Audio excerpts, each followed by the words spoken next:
All right, we're live here, episode 3. We're talking parenting. So, before we get going tonight, we have a pretty nice show that's going to address a couple different questions that we're going to pose to the audience, and we definitely want everyone's feedback. We want you to connect with us and vote and tell us what you think about the issues that we bring up and some of the questions that we've experienced in our time, dealing with a lot of young parents that have kids that kind of go through competitive sports and the recruiting process and all that good stuff. But before we start, Coach Wink, you want to start us off with a little aha moment, something that you discovered, dealing with kids, coaching them up, at a young age? Yeah, one of the things I think is real important about this show is that parents understand that parenting is something that you figure out as you parent.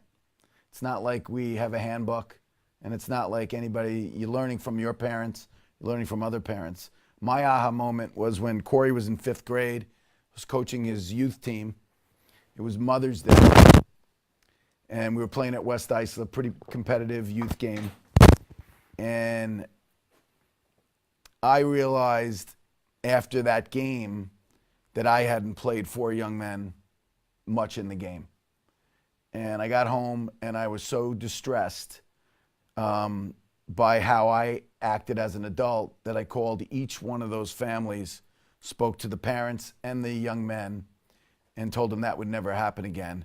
And at that point, I realized that I was coaching children and that my actions were ridiculous. And that kind of changed my life, both as a coach, a dad, a mentor, and I guess a person that was involved in youth sports. Why didn't those 4 kids play? I was too caught up in the winning. I was too caught up in reality. I was too caught up in trying to make my son happy because you like to win. And I like to win, and I was a competitive guy, and my ignorance got the best of me. And I learned on that day that it would never happen again, and it changed my life, I think, for the good. Did it happen again after that day? No, never. Never. I realized that youth sports was so much more than the scoreboard. And it was definitely, I call it my aha moment for me. I remember you telling me something about that day that didn't just have to do with the kids that didn't play, but you also noticed an interaction between a parent and a player that day. Do you want to maybe share that? Yeah, that's a tough conversation. There was a young man, it was Mother's Day, and it was at West Islip, and the West Islip parents were awesome, and they were giving our parents like Bloody Marys and mimosas, and they were really cool about, that it was Mother's Day. And this young man happened to have, his mom had been in a coma for 11 years. And at halftime, he came off the field, and he was arguably the toughest kid on our team, and he was crying. And I noticed he was crying, so I thought that it must be that it was Mother's Day and it was a tough day for him. And when I went over to him, put my arm around him and asked him what was wrong, it was about his dad yelling at him on the sideline. And his dad was yelling at him because dad didn't feel he was playing well. Ironically, he was playing amazing. What he was doing is he was playing the right way and he was doing everything right. And I think his dad wanted him to be scoring goals, but in reality, he was just playing the game the right way. And I guess maybe the whole day, when it was the whole situation was awful. And I think that and my ignorance as a young coach basically woke me up. It was almost like someone slapped me in the face. Cool. Well, I think as we talk about and pose different scenarios and situations, hopefully, maybe some people watching this can have that same aha moment, because I think that's kind of the purpose of tonight. It's also just a conversation to get people think from a different perspective. We're gonna talk about different ways to approach maybe a certain situation or an issue, and we're also going to think about approaching it not just from the perspective of a parent, but think about it from the perspective of your own kid, or maybe one of your kid's friends, or maybe even from a college coach, because this does go from youth into eventually high school, which deals with recruiting and college coaches and things along those lines. So the first thing that we're going to do tonight is a question that we're going to ask how would you handle this as a parent? And the first thing we want to talk about, something that relates to parents who may not have a son or a daughter that plays lacrosse or sports at all. It could just be, just a son or a daughter who's in school or dealing with a competitive after-school activity. And the first thing we want to mention is, your child. I want you to kind of picture yourself with your child coming home from school, telling their parents that a coach or a teacher told him or her that their efforts are poor, whether it be in the classroom or on the field or maybe at an after-school activity. So the question is, how do you handle this conversation as a parent?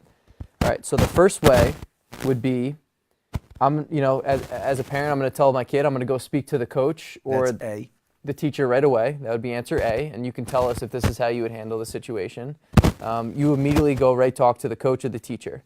All right, so that's answer A. Answer B would be, okay, do you kind of go above the teachers and the coaches and go right to the administrators, which is something that you can do as a parent, and a lot of people have access and communication to people that are above the teachers and the coaches. C would be, tell your child that the teacher or the coach doesn't really know what they're talking about, and tell your child to kind of disregard what they're saying, right? So don't worry about it, brush it off, forget it, move on. And then D would be, agree with whatever it is that the teacher or coach said, and tell your child that you need to maybe work a little bit harder and find ways to improve. Okay, so that would be the last one there. So as a parent, let us know. That's D. Let us know how you feel. Let us know maybe a story or a situation that you've been confronted with that has to do with this. And then in the meantime, as you kind of talk to us and tell us what you think, do you want to maybe share a story that might relate to one of these, this question in general? It's funny. I've always been a big advocate, raising my 3 kids, of having my children speak for themselves. But I can tell you of a story when the parent, in my opinion, should jump in. And when you say jump in, you mean instead of having your son or daughter go talk to someone that's an adult, have the parent talk to the adult right away? Yeah, well, I'll give you an example of when maybe a parent should be involved. And really when it comes down to the safety of the child. I'll give you an example. I know of a school that, in a lot of schools today, especially in the sport of football, they can't get enough kids to house, let's say, a JV team. So a lot of times they have less players. So when the coach isn't making sure that there are enough players on the field so that the kids are safe, and what I mean by that is if you only have 12 or 13 kids in football, that's not safe. And if you're playing against a team that might have 40 kids, you're putting the kids at risk. In that case, you might, as a parent, go to speak with the AD and coach and say, we got to do something about that to make sure the kids are safe. Sure. So that's a safety issue. Yes. So you guys are already getting feedback on your question. So I have 2 feedbacks. One is from Edward Taylor Gibstein, and he says, hi guys, definitely not B or C, most likely D fits. And if it continues, then A.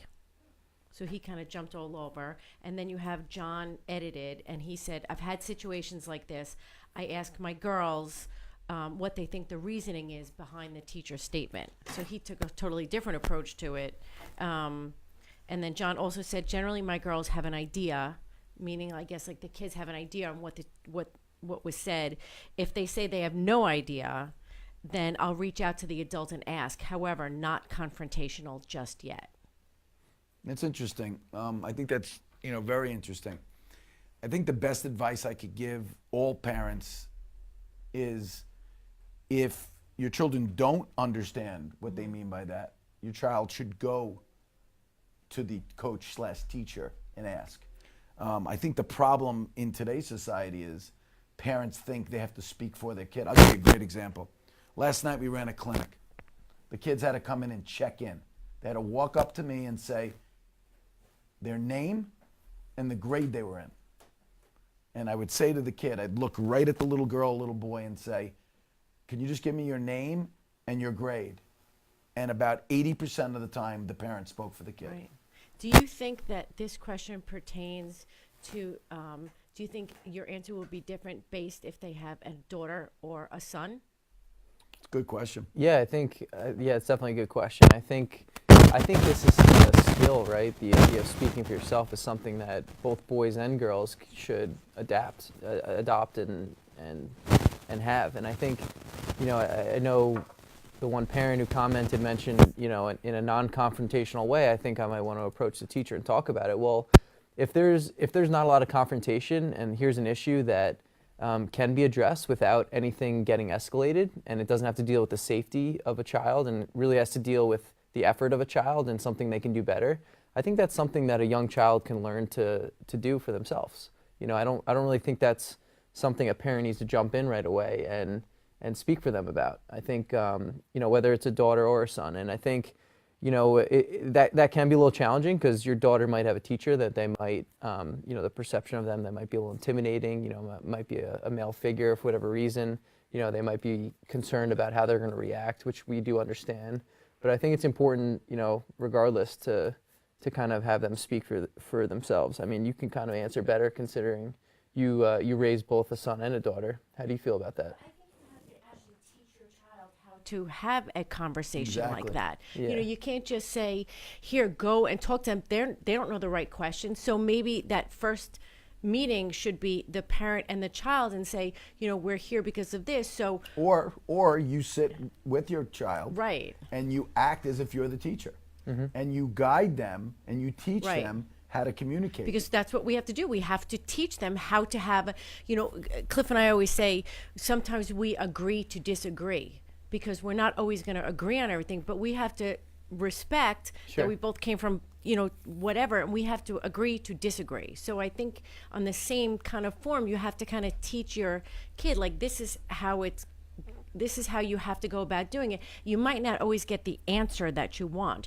but we have to teach you how to have a confrontation with somebody. Yeah, Sure. So, yeah, and you want them to be able to speak to a friend that they don't Right. agree with, correct. and have a conversation and Right. not escalate It's into it turns into, at the end of the game, I think it's about respect. Exactly. I'm going to respect what your answer is. I might not like it, but I You have don't to have to agree with it respect it. either. Exactly. Absolutely. I think that's a great point.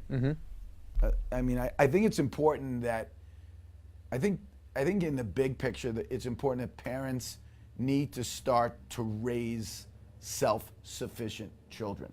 And it's as simple as when the kids are in 6 years old. I mean, they can say their name and their grade. That's a pretty simple thing to do.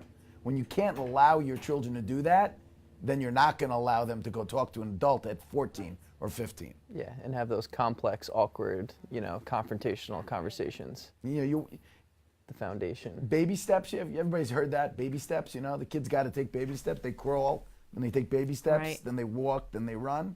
It's the same way with raising children when it comes to communication. Yep. Yeah, no doubt. Do you kind of want to move on to the next question here? We'll keep it rolling. Yeah, I think we can. Yeah. So feel free to continue to comment on the first question or situation or scenario that we posed. But the second one we want to talk about is how do you deal with your child after they lose a game? And that's something that every parent who has a child that plays sports has to deal with. And there's different ways that parents can handle it and have handled it. And we'll kind of we'll pose 4 different scenarios, and you kind of tell us what you feel as though is the right way to go about it, or how you would go about it. The first one is after your son or daughter loses a game, do you immediately talk to your children about that game, okay, and talk about what happened, and just talk about the game itself? Another situation might be, do you talk about and make excuses for why your son or daughter lost the game, and talk a lot about other people other than their own children as to why they lost? The third thing is, do you blame your child and say, listen, you lost the game because you could have done more. You need to work harder.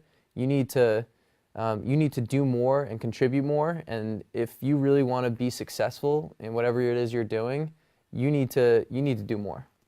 And then the last one would be, do you kind of completely go the opposite direction and take your son or daughter, or if they're with a group of friends because you're carpooling, somewhere far removed from the game itself. Let's say you go over to an IHOP and just go get dinner and have fun and don't even really talk about it. So that would be answer D or number 4. So That's cool. let us know what you think.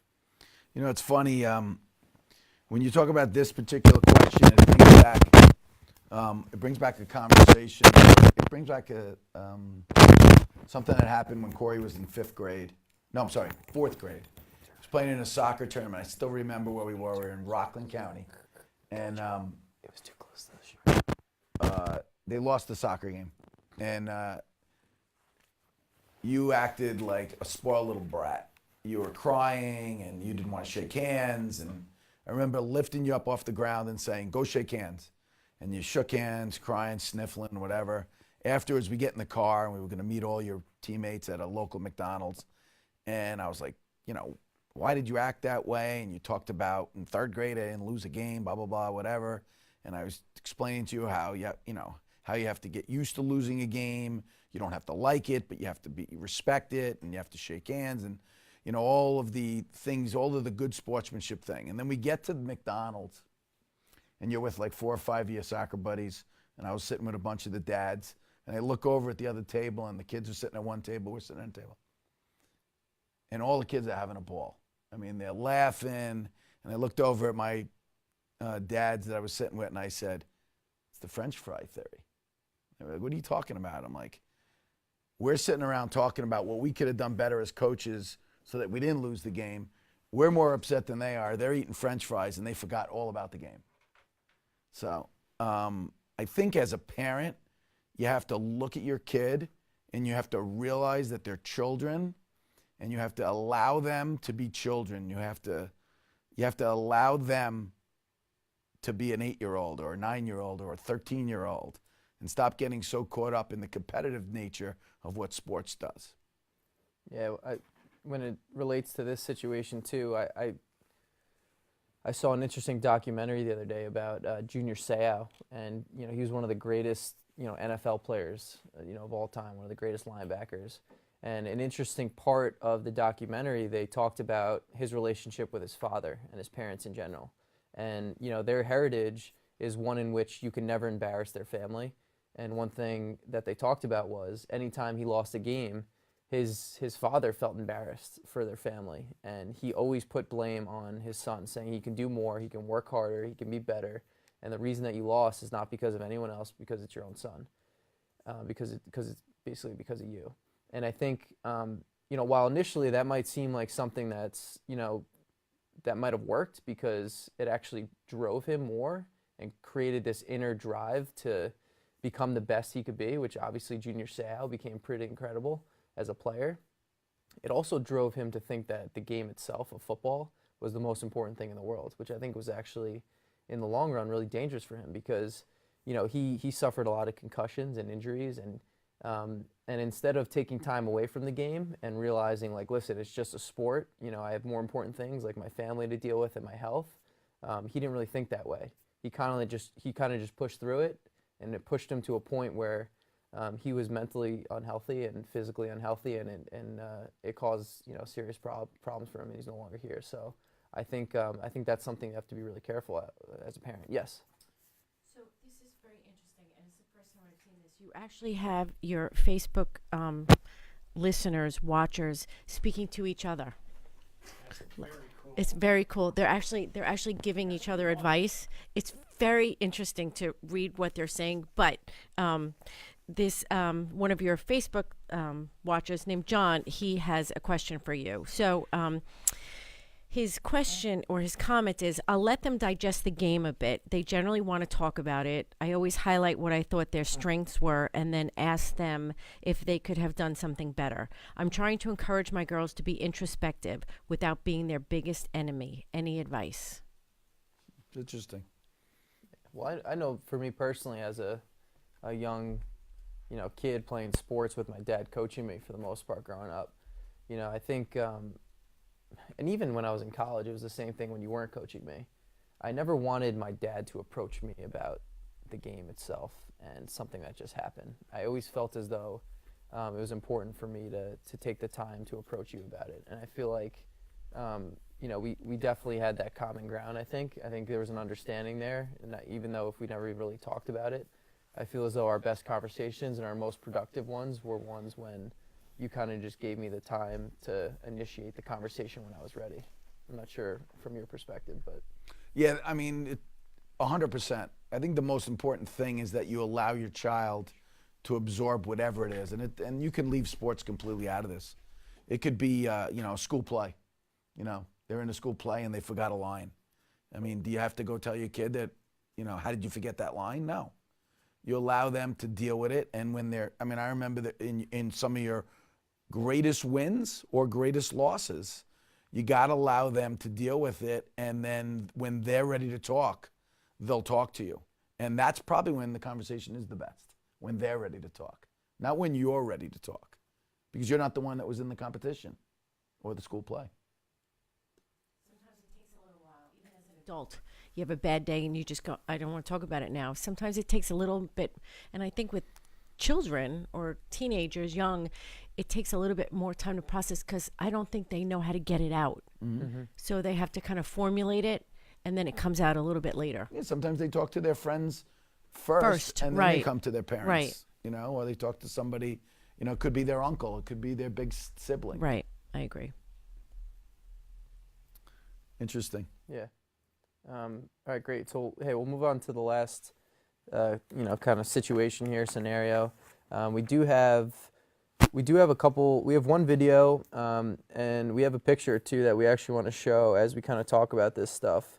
The first one, or picture, I'm sorry, the one of, yeah, well, this is a good one. Let's talk about that picture you just popped up with the girls in the alley.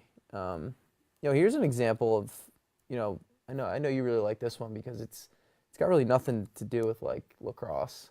And here's a group of girls that play in the program that are just like excited to be a part of, you know, just being friends and doing something off the field, which is pretty cool. And I think this is really what it's about at the end of the day. You know, you talk about as a parent, like, what do you want for your kids? And to see that, you know, just genuine happiness, you know, with a group of people that you met through a sport, which is, you know, girls on the same club lacrosse team. I think that's the overall and ultimate goal. So I think, you know, that's a picture I think that speaks volumes for, you know, what we hope parents just want for their kids every day, which is just to be happy. So Well, what's better? Think about this. What's better than your child smiling? Like, think of something that's better than that. You know, I'm lucky enough now to be a grandfather. I could literally just stare at my granddaughter smiling. And, I mean, she's 10 months old. She's smiling. She's happy. We just saw a picture of, 5 or 6 of the girls that are at a bowling alley, and they're having a ball. I mean, isn't that what it's about? Isn't it about your children being happy? I mean, obviously you want them healthy and you want them happy. So that's, to me, that's the optimal as a parent. sure. Yeah, we'll maybe tune into that other picture. We'll pull that up in a minute after we read this question, but that's a Definitely big one leave that too. picture of this great guy. Yeah, you can. You can leave up that's the optimal stud lead. I'd like to put that picture up a second, Frank. Okay, think- so before we, Corey, That's not the guy we want to talk about, but that is the school. that is the school. So But- we'll get into the guy. Yeah, okay, we'll talk Yeah. about the guy. All right, so let's talk about this last situation here. It's a little more complex, and this is something that might be a couple years out for some of the young parents tuning in tonight. But the last situation we want to talk about is your child has finally made a decision of what college they want to go to. So they're a lacrosse player, boy or girl. They've committed to a college. They know exactly where they want to go. They've made their verbal commitment. So it could happen, you know, junior year, senior year, whatever.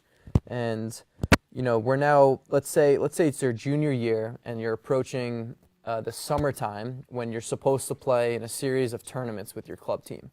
And you have about 4 or 5 tournaments ahead, and you know, you realize that you know, not all the players on your team have found a school. So not everyone's committed. You're committed, you know where you're going. Not everyone has done that. What are your plans for the summer going to be, right? You committed to a school, you're approaching the summer, you got 4 games. A would be, do you decide not to play in your tournaments because you already achieved your goal of committing to a college, you know where you're going? Answer B, okay, you only play in the tournaments that are local, so you can avoid spending money, since, again, your son or daughter has accomplished their goal of committing to a school? Or do you do answer C, which is play as much as you can because you love to play for the competition. You want to play for the experience so you can develop. Or do you also play because you have some teammates who are uncommitted and you want to help them through their process and maybe achieve their goals and their dreams? So think about that and let us know what you think and what you would do. And in the meantime, we can pull up that picture again of that guy that was from Princeton, and you can share a story about when we visited their school. That's what that picture's from right there. Yeah, so every February, Corey and I make some road trips to visit colleges, and we get to experience the men's and women's programs and meet the coaches and learn more about the colleges. And was it last February? Yeah. So last February we were at Princeton and met with Coach Madelon and Coach March, and we watched a practice, and we met with the coaches and we talked about their team. And there was this young man who's it's not even arguably, he is the star of Princeton lacrosse. His name is Michael Sowers. Not a very big person in stature, but what a big person in the type of human being he is. As practice ended and Corey and I were about to head off, we noticed the team was leaving, but Michael Sowers, the best player in the team, wasn't leaving. He was going to continue to work. And the younger players at the time, I think he was a sophomore, the younger players, the freshmen and the other sophomores, were staying there to work with him. This young man, arguably, I think he's one of the best attackmen in the country, needed to put more time in. And the leadership that he exemplified was amazing. I was like blown away. And to me, I want all of my boys and girls to feel like that. I want them to play for the love. I want them to play because they want to compete. And I also want them to be great leaders. And this young man really, really showed that. I was blown away by this kid. Mm-hmm. And I root for him. And it's funny, my son went to a school that was their arch rival, and I found myself rooting for a kid from your arch rival college. Sure. Well, I think, you kind of, the appeal is, his leadership characteristics and what you're trying to teach all the kids in our program that are younger. So I think that's, that was obvious. And what was interesting too is the coaches talked about, and for those of you who don't know, they're kind of new to the program. They're new coaches. It's a program that's historically one of the best schools in the world, but also one of the best lacrosse programs in the country. And they haven't been where they, should, in their opinion, should have been in the past, past couple of years. And they're trying to now, reinvent themselves and change the culture and create a winning team again. And he said that kid out there right now is a sophomore. He's going to be the reason that this program turns around, because what he's doing is a ripple effect to the rest of the team, right? He's out there working after hours when, he doesn't really care if anyone's watching. Practice is over, and all of a sudden, 2 of his buddies start helping him out, start playing with him. And then all of a sudden, 10 of his buddies. And all of a sudden, he said in 1 or 2 years, we're going to have the whole team out here getting extra work in, because they understand the importance of, putting the extra time in and doing something like you said, because you love it and how hard you work. So I think that's a really important lesson and an important story that I think young kids should hear. Yeah, and as parents think about that question and who you want your child to be, A, B, or C, I think a question you have to ask yourself is, what do you think the college coaches want? Got a question, Laura? Well, you have somebody that responded. Close that mic, Lori. Is this okay? Yeah, Frank. Thanks, Frank. Elisa Esser, she answered C. Her response is, if the player wants to be a student athlete in college and playing makes them happy, why would they stop? Keep playing and help your teammates rise as well. Agreed. Yeah, I think that's a great answer. That's an unselfish attitude, and I think the thing is, a lot of parents and kids, when they commit to a school, they think they've made it and they're good. They don't have to do anything else, and that's a common theme, and it's something that we see a lot out there, even with some of the best players. And that's why we shared the story about the young man at Princeton. It's like some people think, and parents think, right? My son's at Princeton, my daughter's at Princeton, they've made it. It's like, no, this is just the beginning. They're 18, 19 years old. Like, this is just the beginning of their life. Like, yeah, on a great track. They're in a great place for hopefully 4 years. But if they want to be great at, whatever they're doing at Princeton, they got to keep working hard when no one's watching. If they want to be great and get that great job when they graduate, they got to keep their grades up and keep networking and do all the little things. And I think, a lot of boys and girls, they don't do the little things after they achieve their goal of whatever their high school goal is, committing to that school. So it's good that she has that attitude, that parent, because I think that's important. I think if you get a whole team in this particular age, their junior year, to have that same attitude, I think you can help a lot more people than just yourself, which is something that we want in our program. I know that for sure. So I think it's really important that there's a maturity on the parent side. And I think one of the big problems right now is that it's the me generation throughout our society. And what we need to do as parents is we need to start to think about other people besides yourself. I think one of the best exercises you can do with your kids is try this when you're having a conversation with them. Put yourself in their shoes and try to think what you would do. Like, what happens about your buddy who didn't decide where they're going to college yet? Put yourself in that young man or young lady's shoes. Would you want them leaving you behind and not coming to the tournament? I would say 99.5% say no. So that's a pretty simple thing to do.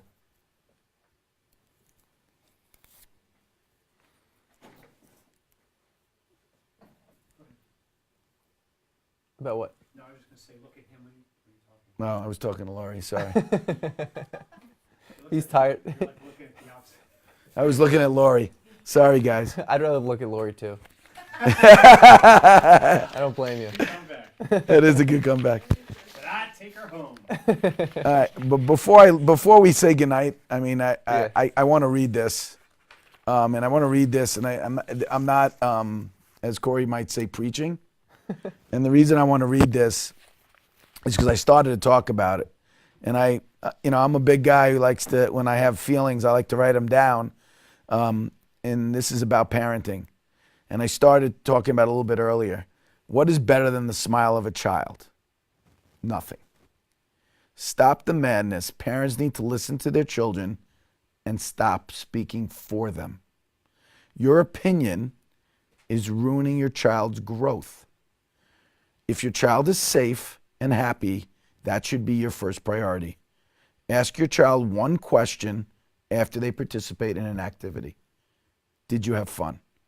If the answer is an obvious yes, your child's enjoying his or her experience in that activity. Your competitive, grown-up feelings are ruining the enjoyment for your child is having when you put your opinions in the equation. I made the mistake early in my parenting. I talked about the experience at the beginning of the show. I had to learn the hard way. I had to realize to smell the roses when my kids were in an activity and enjoying it. Leave your grown-up opinions to yourself and let them grow and learn and even sometimes struggle. The growth of your children's generation as quality contributors to society depends on their parents allowing them to play and compete in a setting that is enjoyable for them. What are we teaching our kids if as parents we continue to question everything that goes on with our kids' education? You're not protecting your children, you're hurting your children. I want all the young men and women that come through our FLG program to be able to speak for themselves.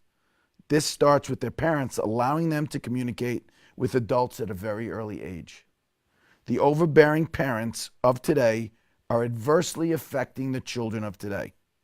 One of the most rewarding aspects of watching our kids grow is see how they grow during the recruiting process. These 16 and 17-year-old young aspiring adults are now pushed into the process of speaking for themselves. College coaches do not want to speak with parents. They want to build a relationship with the student athlete that is going to one day walk the halls of their campus.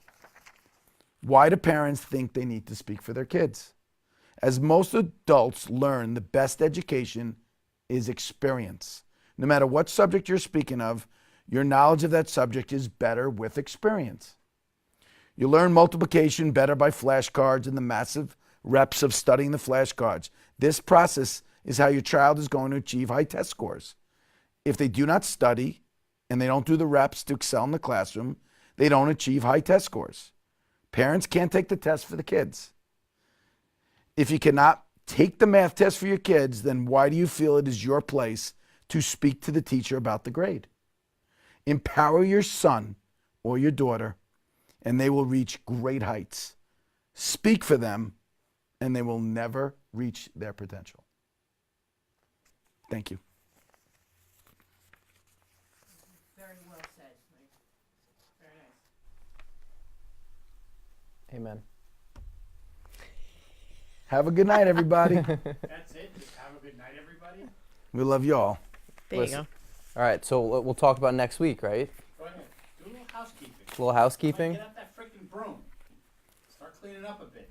I usually sweep, so I'll take the lead here. Actually, you're more of a sweeper, I feel like. I do. I think you keep the office clean. But I feel like you got to drop the mic after that speech, so I'll take over from here. I gotta get a hanky. Cliff's sniffling over there. All right, so we'll be back next week, same time, same place. And it's important that you continue to give us feedback and comments on all the things that we're talking about. Cliff, our producer, does a great job cutting up these nuggets of wisdom, and we're going to continue to throw them at you through social media, through email, and continue to tell us feedback of, not just the things we're talking about, of what you want to hear us talk about, people you want to see, people that you want us to interact with, and all those good things. So, I'm excited to, connect with everyone again next week, and we'll see you guys then. Have a good night, guys.